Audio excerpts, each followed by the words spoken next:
Un paradoxe brutal surgit lorsque deux chiffres s'entrechoquent. Un âge déroutant et une décision qui bouleverse l'ordre établi.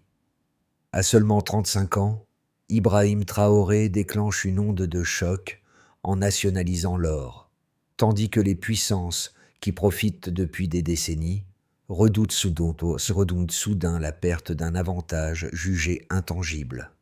Comment un pays de celui du Sahel, pressé par les risques intérieurs comme extérieurs, peut-il transformer ce geste en levier réel de souveraineté sans s'exposer à une contre-attaque invisible? Cette fracture fulgurante ouvre une zone d'incertitude totale. Dans la foulée du geste initial, la présidence affirme une promesse qui redéfinit les attentes. Transformer un acte de rupture en trajectoire durable pour le Burkina Faso. L'enjeu central, assurer une souveraineté capable de résister aux pressions convergentes, devient un fil conducteur qui structure chaque décision publique. Mais cette promesse n'est viable que si les réformes engagées par Ibrahim Traoré se maintiennent face aux forces internes, notamment celles qui voient dans la nationalisation une menace directe pour leurs privilèges établis. À ce moment-là, une question s'impose naturellement. Qu'arrive-t-il lorsque les résistances internes se synchronisent avec les pressions extérieures? La question n'est pas seulement politique, elle touche au cœur du pays, là où les attentes populaires se mêlent au risque d'un isolement croissant vis-à-vis des partenaires traditionnels. Plus les tensions montent, plus le pays se retrouve dans un couloir stratégique étroit, où chaque faux pas peut fragmenter la stabilité fragile obtenue depuis l'arrivée au pouvoir en 2022. Ainsi, la promesse n'a de valeur que si elle survit au complot, aux désaccords administratifs et aux réactions imprévisibles de la scène internationale. La première révélation survient dès que l'on observe la portée concrète du geste initial. En un mois seulement, la nationalisation des mines d'or a inversé un rapport de force installé depuis des décennies. Deuxième révélation. Cette décision, annoncée presque sans préavis, a déclenché une réaction immédiate des puissances occidentales, marquant un tournant diplomatique inédit autour du Burkina Faso. Avec ce changement soudain, Ibrahim Traoré apparaît comme un dirigeant qui cherche à remodeler la dynamique interne, aussi bien que l'équilibre régional, tout en affrontant une pression multiforme venant de ceux qui redoutent un précédent susceptible d'inspirer d'autres pays africains. Le contexte général se resserre ensuite. Les alliés traditionnels dénoncent retour en arrière, tandis qu'une grande partie de la population y voit l'expression d'une souveraineté enfin assumée. Dans le même temps, le Mali et le Niger soutiennent ouvertement cette orientation, consolidant une sorte de front parallèle qui nourrit à la fois l'espoir d'une autonomie régionale et la crainte d'un isolement croissant vis-à-vis des partenaires occidentaux. À l'intérieur, cependant, les tensions se complexifient. Certaines factions militaires, irritées par la perte de privilèges hérités de l'ancien système, perçoivent la montée en puissance de l'État sur les ressources comme une menace directe. Des technocrates influents redoutant également les conséquences économiques d'un affrontement prolongé avec l'Europe, tandis que les partisans de Traoré affirment que ce défi représente une étape nécessaire pour mettre fin à une dépendance jugée paralysante. Dans cette atmosphère dense, l'opinion publique se polarise autour d'une idée simple. La nationalisation n'est pas seulement une mesure économique, mais un symbole. C'est précisément ce symbole qui fait émerger la question suspendue depuis le début. La rupture peut-elle devenir un socle durable ou ne sera-t-elle qu'un épisode bref dans l'histoire politique du pays? Un observateur neutre peut servir de fil conducteur pour éclairer les premières répercussions du tournant engagé sous Ibrahim Traoré. Ce regard extérieur, souvent celui d'un analyste régional ou d'un diplomate familier des dynamiques sahéliennes, permet de comprendre comment la rupture politique s'est traduite sur le terrain dès les premières semaines. Le premier cas concerne les zones rurales, où la perspective d'une répartition plus juste des ressources a suscité un regain d'espoir perceptible. Des habitants d'une province agricole expliquent, par exemple, que les annonces liées aux infrastructures ont ravivé l'idée d'un État capable d'intervenir au-delà des centres urbains. Le second cas se situe au sein de l'administration, où certains cadres ont vu dans les réformes une occasion d'assainir des pratiques ancrées depuis longtemps, malgré les réactions contrariées d'une partie de la bureaucratie. Dans ces deux situations, l'effet initial n'est pas uniforme, mais il montre une réalité clé. La décision de rompre avec l'ordre établi crée des mouvements simultanés de soutien et de résistance. Cette polarité précoce révèle une tension structurante entre aspiration populaire et inertie institutionnelle, tension qui conditionne la trajectoire future du pays. Ainsi, le so what s'impose. La stabilité dépend de la capacité à transformer ces premiers signaux en fondations cohérentes pour la suite. La séquence s'enclenche dès que la décision est rendue publique. Un État longtemps dépendant annonce reprendre la main sur son or. L'annonce surprend les partenaires étrangers. Elle bouscule les réseaux établis. Elle casse un équilibre devenu invisible tant il paraissait permanent. Dans ce premier mouvement, Ibrahim Traoré impose un rythme que peu anticipaient. Les chancelleries réagissent vite. Elles dénoncent une rupture dangereuse pour la stabilité régionale. Elles avertissent donc des risques économiques. Elles activent aussi des relais diplomatiques et médiatiques. La dynamique extérieure bascule en quelques heures. À l'intérieur, le choc est différent. La population perçoit un tournant.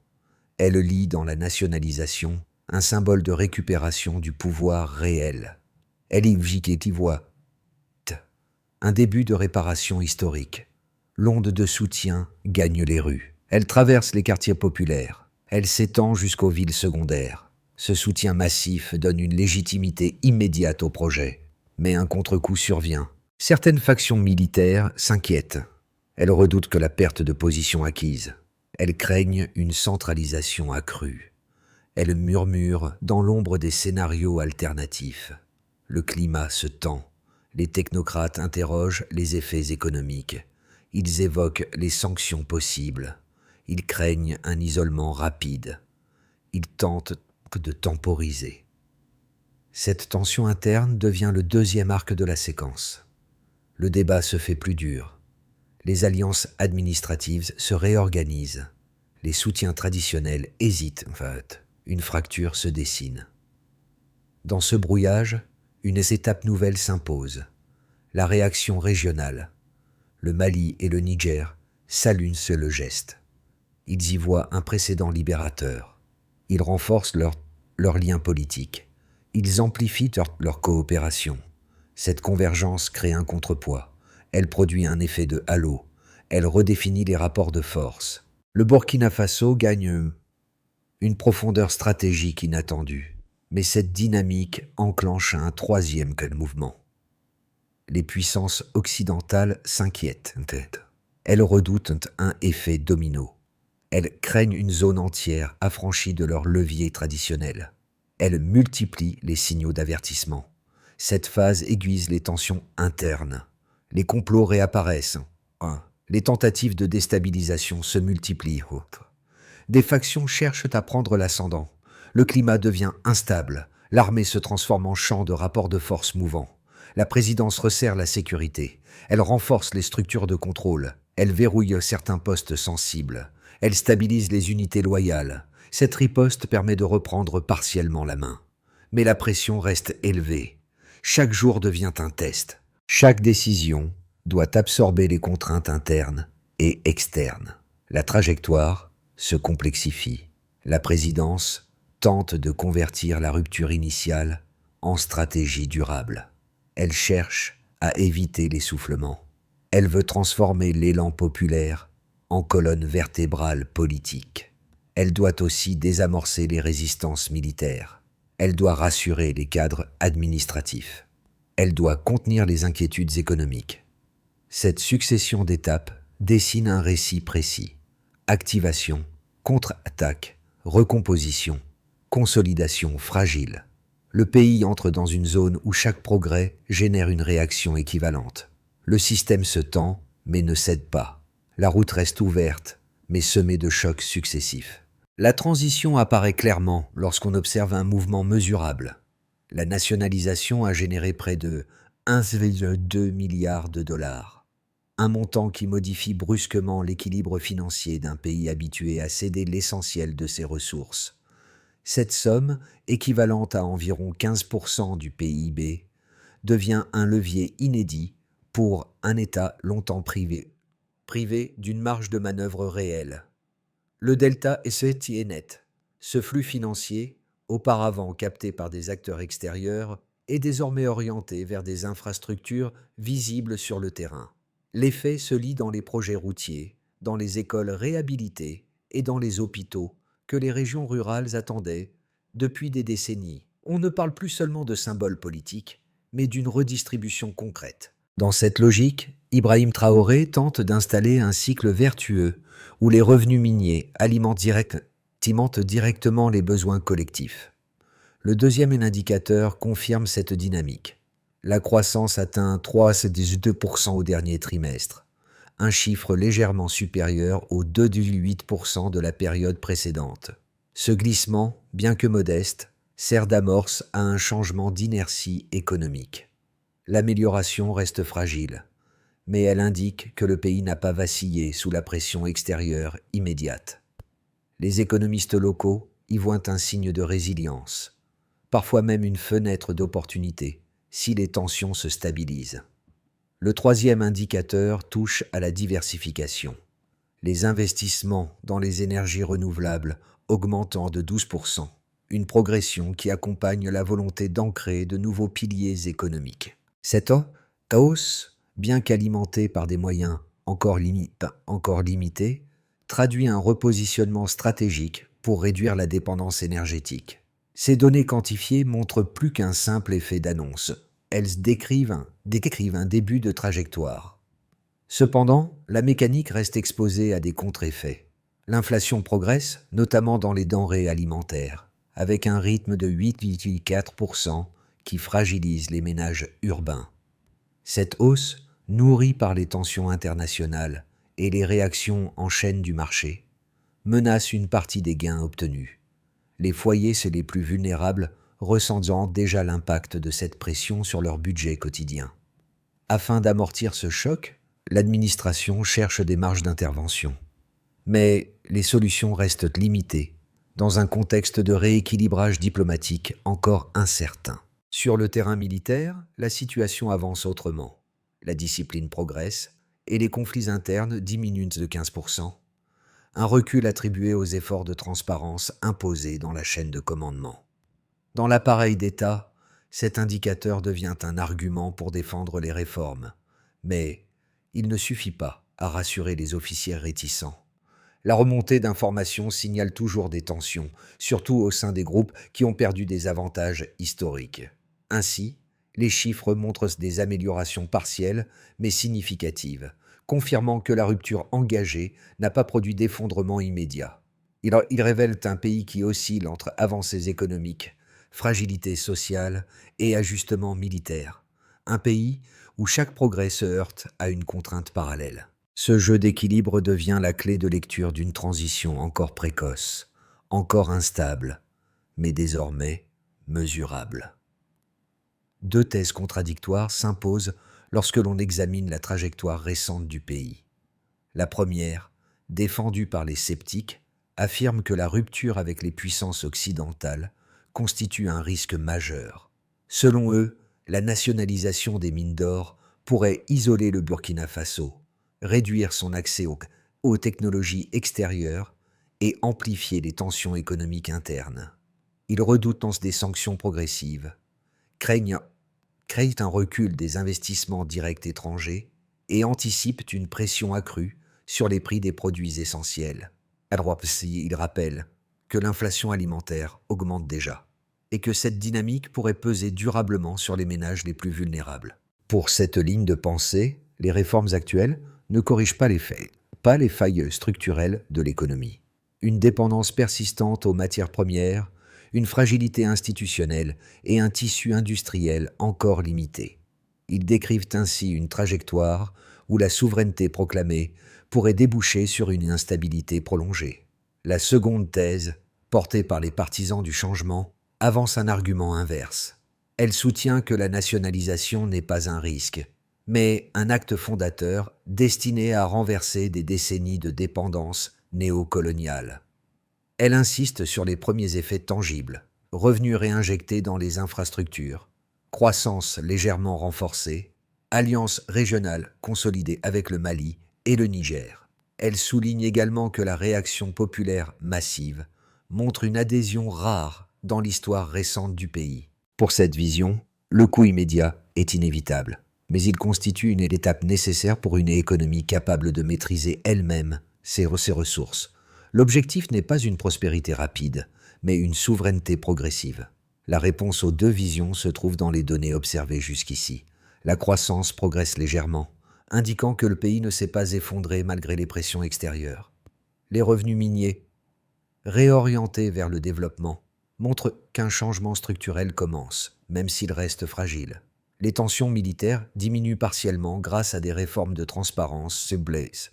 Mais la hausse de l'inflation rappelle que la transition reste exposée et que chaque avancée doit absorber un choc parallèle. Ainsi, aucune des deux thèses ne l'emporte totalement. Le pays oscille entre vulnérabilité et résilience, entre rupture assumée et incertitude structurelle. Une bascule silencieuse apparaît. Elle ne se voit pas immédiatement, mais elle modifie l'équilibre interne du pays. Le milieu de trajectoire révèle un point souvent négligé. La réaction populaire, loin de s'essouffler, se transforme en dynamique structurante autour d'Ibrahim Traoré. Dans les villes, comme dans certaines zones rurales, des groupes de jeunes et de travailleurs commencent à s'organiser pour défendre la ligne souverainiste, non par instruction, mais par conviction que la rupture engagée peut réellement les sortir d'un cycle ancien de dépendance. Cette adhésion diffuse agit comme une force tampon contre les tensions internes de l'armée et les résistances bureaucratiques, sans les effacer totalement. Mais elle change la géométrie politique. Une pression ascendante soutient désormais le pouvoir, tandis que les factions opposées peinent à anticiper l'ampleur de ce soutien populaire. À l'échelle régionale, le ralliement continu du Mali et du Niger fonctionne comme un multiplicateur symbolique. Il crée une impression d'alignement inédit dans le Sahel, impression qui complique les calculs des puissances extérieures et renforce la perception d'un espace politique en recomposition. Ce midpoint marque ainsi un glissement. Le projet n'est plus seulement institutionnel, il devient collectif. Et c'est ce déplacement de centre de gravité qui façonne la suite.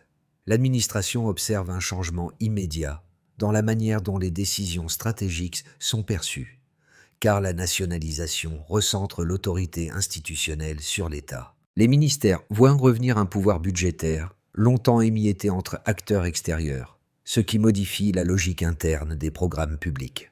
Cependant, certains cadres redoutent que cette concentration accélérée ne fragilise des équilibres technocratiques déjà sensibles. L'effet principal reste pourtant clair. L'État dispose enfin d'un instrument tangible pour soutenir la vision de souveraineté portée par Ibrahim Traoré. Les entreprises locales ressentent un double mouvement. Elles gagnent en visibilité grâce à une redistribution plus directe, mais elles s'inquiètent des tensions externes qui pourraient perturber les circuits d'approvisionnement. Les acteurs privés anticipent des opportunités nouvelles dans les infrastructures, l'agriculture et l'énergie, encouragés par les premiers flux financiers réinjectés dans l'économie. Toutefois, certains opérateurs craignent qu'un isolement prolongé vis-à-vis des marchés européens ne fragilise les marges déjà étroites du secteur productif. Dans l'ensemble, l'environnement entrepreneurial évolue dans une zone d'incertitude stimulante mais instable. Le soutien populaire reste massif, reflétant l'espoir d'une rupture capable d'améliorer les conditions de vie et de rétablir une dignité longtemps refoulée. Dans plusieurs régions rurales, l'annonce de financement pour les routes, les écoles et les hôpitaux renforce la conviction que la décision initiale n'est pas qu'un symbole. Néanmoins, l'inflation, notamment sur les produits alimentaires, pèse fortement sur les foyers les plus vulnérables, créant une tension quotidienne entre attentes et réalités économiques. Ce contraste maintient la population dans une position complexe, enthousiaste, mais consciente des risques d'un chemin encore fragile. Au niveau régional, la convergence avec le Mali et le Niger produit un effet de recomposition dans le Sahel, où le Burkina Faso devient un pivot inattendu. Cette solidarité souverainiste crée un front politique plus cohérent, ce qui renforce symboliquement les positions défendues par Ibrahim Traoré. Elle accentue toutefois la méfiance des puissances extérieures qui interprètent cette dynamique comme le début d'un repositionnement stratégique indépendant. La région entre ainsi dans une phase où les alliances se redéfinissent et où chaque pays ajuste son rôle selon les tensions nouvelles. Synthèse. Les conséquences réelles se déploient donc sur 4 niveaux simultanés: renforcement étatique, réorientation économique, mobilisation sociale et transformation régionale. Aucun de ces cercles n'évolue de manière homogène, mais tous participent à la même trajectoire, une rupture qui s'enracine, tout en générant des pressions intérieures et extérieures que le pays doit absorber étape après étape. 3 trajectoires distinctes émergent lorsque l'on projette les effets des réformes conduites sur les mois à venir. Le scénario de base repose sur l'hypothèse d'une continuité tendue. L'État poursuit la mise en œuvre progressive des réformes économiques, tandis que les tensions internes demeurent contenues grâce à un équilibre instable entre soutien populaire et résistances institutionnelles. Dans cette perspective, la croissance pourrait se maintenir à un rythme modéré, et le pays s'adapterait lentement aux réactions occidentales, sans subir un choc majeur immédiat. Les alliances régionales avec le Mali et le Niger resteraient actives, jouant un rôle de stabilisateur politique. Ce scénario n'offre ni rupture, ni effondrement, mais une avancée prudente au milieu d'un environnement encore fluctuant. Le scénario optimiste imagine un alignement partiel de plusieurs dynamiques favorables. Le soutien populaire se consolide et permet d'apaiser certaines tensions internes, notamment au sein des structures administratives et militaires. Les investissements publics générés par la nationalisation produisent des améliorations visibles dans les infrastructures, renforçant la confiance collective. Simultanément, les partenaires régionaux approfondissent leur coopération, créant un bloc stratégique plus cohérent dans le Sahel. Dans ce cas, le pays pourrait accélérer sa transition vers une autonomie économique plus structurée et renforcer durablement la position défendue par Ibrahim Traoré. Cette trajectoire demeure possible, mais dépend d'une stabilisation interne que rien ne garantit entièrement. Le scénario pessimiste, enfin, prend forme si les tensions internes s'accumulent plus vite que les avancées économiques. Une fracture au sein de l'armée ou un durcissement des sanctions extérieures pourrait compromettre la stabilité politique. Les prix continueraient de grimper dans un contexte d'inflation persistante, alimentant un mécontentement social difficile à contenir. Dans ce cas, le pays serait exposé à une spirale de contestation, voire à une tentative de prise de pouvoir par des factions opposées. Le risque ne réside pas seulement dans la crise économique, mais dans la perte de cohésion qui rendrait les réformes impossibles à poursuivre. Face à ces 3 trajectoires, une recommandation de pensée s'impose. Raisonner non pas en certitude, mais en condition. Si la cohésion institutionnelle se renforce, si les pressions extérieures se stabilisent et si la dynamique populaire reste vivante, alors la trajectoire positive devient concevable. Sans ces conditions, même les avancées actuelles peuvent rester fragiles et réversibles. Les réformes engagées ne se limitent pas aux cercles institutionnels.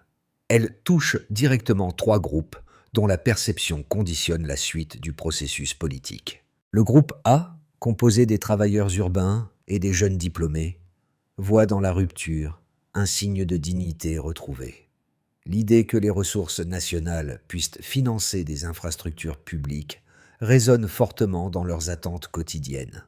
Mais ces populations ressentent également la pression de l'inflation, ce qui transforme chaque amélioration visible en enjeu émotionnel et pratique à la fois. Elles espèrent un changement durable, tout en redoutant que les tensions actuelles freinent les bénéfices promis. Le groupe B, plus ancré dans les zones rurales, mesure différemment la transformation. Il observe les annonces, et les annonces consacrées aux routes, aux écoles et aux hôpitaux, éléments souvent absents de leur territoire. Cette perspective nourrit un optimisme prudent, car les habitants savent que toute réforme doit se matérialiser sur le terrain pour devenir crédible. Leur soutien demeure solide, mais il dépend de la capacité de l'État à convertir les ressources récupérées en améliorations concrètes, même progressives. Le groupe C, formé des employés de l'administration et des milieux professionnels intermédiaires, adopte une posture plus ambivalente. Il comprend la logique de souveraineté, mais redoute les effets secondaires des tensions diplomatiques. Ces acteurs intermédiaires jouent un rôle décisif.